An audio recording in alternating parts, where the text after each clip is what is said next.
Gusto mo bang makasigurado na kasali ka sa AFLIP program ni BBM na upang makatanggap kayo ng 2K na ayuda?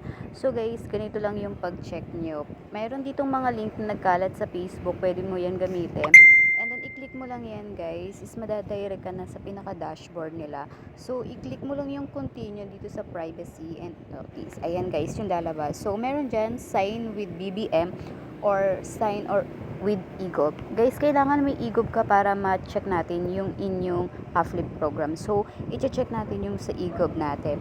Pag nandyan ka na guys, dalawa yung option nyo. Yung number nyo or yung email na ginamit nyo sa EGOB. So, kailangan make sure kabisado nyo yung password nyo rin dyan kasi may MP na darating. So, guys, ang gagawin ko ay gagamitin ko yung aking Gmail.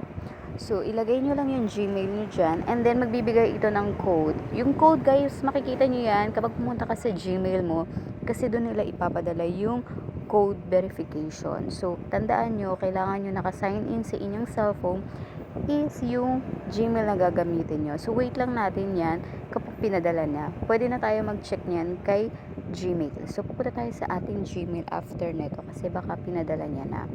So, open lang natin yung Gmail. So, nga pala, yung Gmail ko pala dito is dalawa. So, yung isa kasi is sa tatay ko. So, ilipat natin siya sa kabila. Baka nag-send na siya. So, yun na nga. Nag-send na yung EGOB ng code. Ika-copy lang natin yan, guys. I-copy mo lang yan. And then, ipipaste natin yan dun sa ating form. Ayan. Dito natin ilalagay. And then, i-click mo lang. And then, continue lang natin to para ma-verify. So, eto guys, yung sinasabi ko sa inyo. Ito yung MPIN ng inyong EGOB. Kailangan kabisado mo yun. Kasi kapag hindi mo kabisado, hindi tayo makakapag-continue or hindi mo ma-open yung inyong EGOB AFLIP program. So, kapag ganyan na guys, continue lang natin yan. And then, ito na yung ating pinaka-dashboard yan after yan.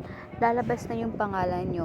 Kapag ganyan guys, is pwede na kayo or kasali na kayo sa AFLIP program. Pero, depende pa rin yan kung kayo po ay accept nila doon sa ayuda. So, meron kayong bibigay na kung saan papadala yung pera. So, pwedeng GCash, bangko. So, yan. So, ilagay natin yung GCash ko.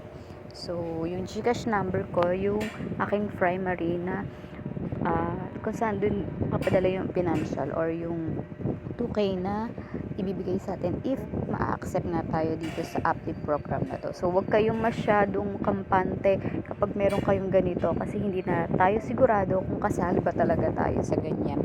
So, ayan, ilagay lang natin. So, mali pa yung number ko. Double check nyo rin yung number nyo ha, guys. Baka magkamali kayo. And then, pag ganyan na, guys, ibig sabihin, meron na tayong form doon sa kanila. At nasa kanila yan kung i-verify nila tayo na mabigyan ng AFLIP program ng ayuda. So, ganyan lang guys. So, kung kayo ay gusto nyo ma-check kung kasali kayo dyan at gusto nyo makasali is gawin nyo to para naman meron tayong chance of winning. Sorry. So, ayan nga. Yun lang guys. Thank you for watching.